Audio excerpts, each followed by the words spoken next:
saying it would be more popular if I introduced legislation saying protect rattlesnakes in Arizona than I would to say help the bankers. Right. But had we not done it, had they collapsed, the entire economy would have collapsed. And so this is we're 10 months into this deal, or 11 months into this deal now.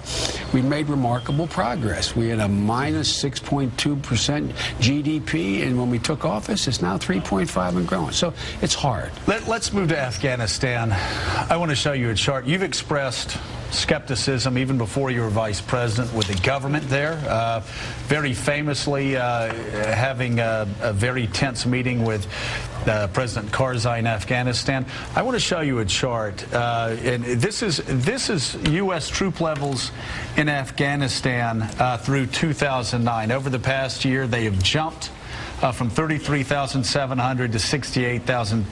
Next year, by midsummer, they will go up all the way up to $98,000. Look at how that number goes straight up. For a war, Mr. Vice President, that you, like myself, like Mike Barnacle, like a lot of people on both sides of the aisle, have great skepticism towards.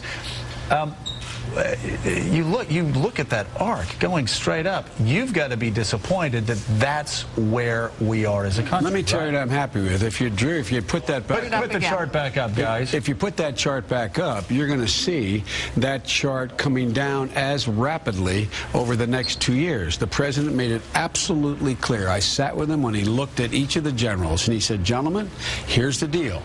I am going to allow you to surge, and I want you to do it quicker than you had planned. These additional 30,000 troops. But here's the deal. December of next year, we're going to assess whether this proof of concept has worked. We are not going to be discussing whether you add a single more troop. The only issue will be how rapidly we begin to draw down those troops in July of 2011. Now, Joe, when you and I have talked both publicly and privately, I've said I'm much more concerned about the strategy and rationale than I am about the actual numbers. Right. And the strategy is fundamentally changed. This is not a coin strategy. This is not go out and occupy the whole country. This is not a rebuild Afghanistan strategy. This is not a strategy guaranteeing 400,000 Afghanis trained. This is not a strategy that says we are going to ensure that if the Taliban, the Taliban is al-Qaeda, therefore we must defeat every Taliban fighter out there. So it's a fundamental change in terms of the strategy. Secondly, the president has for the first time laid out what he thinks is our clear national interest: defeating al-Qaeda and stabilizing Pakistan. And in defeating al-Qaeda in Afghanistan? Al-Qaeda is not in Afghanistan. I was just going to say, and you made this great point privately, which we repeat time and time again. If the problem's in Pakistan, which every foreign policy expert that we have come on this show says the real problem is in Pakistan, then why are we, and again, General Jones said there are only 100 al-Qaeda fighters maybe left in Afghanistan. Why are we spending, and great point that you made here, 50 times the amount in Afghanistan as we are in the country that you and I and Dr. Brzezinski and Richard Haas and everybody else knows is a real problem, Pakistan. Shouldn't our focus be on Pakistan? Yes, and our focus should be Pakistan and al-Qaeda in Pakistan and Pakistan's nuclear weapons. But look, am I going too long? No, not at all. Look, they are our strategic interest, al-Qaeda and a stable Pakistan. But in the service of those two interests, we would be in real trouble if, in fact, a vacuum is created and there's chaos and the government in Afghanistan falls. No one knows what that. No one knows what the Iranians do with that. No one knows what the Pacs do with that. No one knows what the Russians do with that. No one knows what the Chinese do with that. No one knows what the Indians do with that. So this surge is in the service of stabilizing stabilizing Afghanistan to allow us to do the job in Afghanistan, with al-Qaeda and with Pakistan. Right. And look, we're in constant contact. The Pakistanis have a long way to go.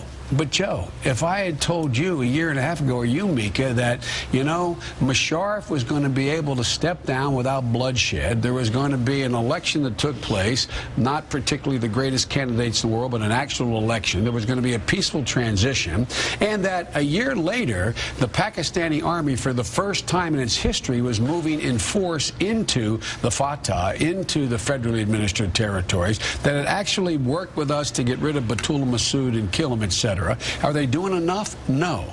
But it's amazing, Mika, how reality has a way of intruding on people's plans. And when they went and took the Swat Valley, all of a sudden the Pakistanis went, whoa, they're 60 clicks from Islamabad. And so this is a process, and the process is working. And that's why you're going to see, I believe, Joe, over the next 2 years, more direct assistance to Pakistan as it relates to stabilizing their economy, building their infrastructure, as well as getting them to move on our mutual interest, which includes the Haqqani network and includes the Taliban in Pakistan. But this is a hell of a process. Okay, final question. Let's go up to New York with Mike Barnicle. Mike. Mr. Vice President, in terms of Afghanistan, I've spoken to several Marines coming back from Afghanistan. No one knows more about that country on the ground than you do in public life.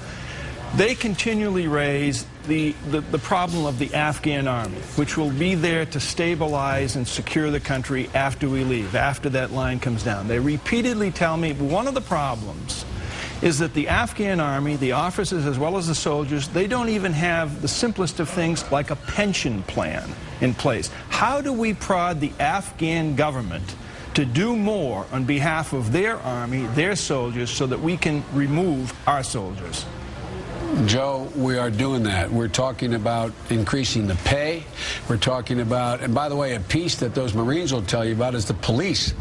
The police are corrupt. The police are disorganized. One of the reasons is you can go work for the Taliban and get paid twice as much a month as you do being a police officer. So we're in the process through General Eikenberry, our ambassador, of getting that's why we're focusing on 3 ministries over there. One is defense, the other is agriculture, and the third one is their Department of the Interior, their Justice Department, the ones that have local control over the local police forces. But look, can I say one thing to you, Mike?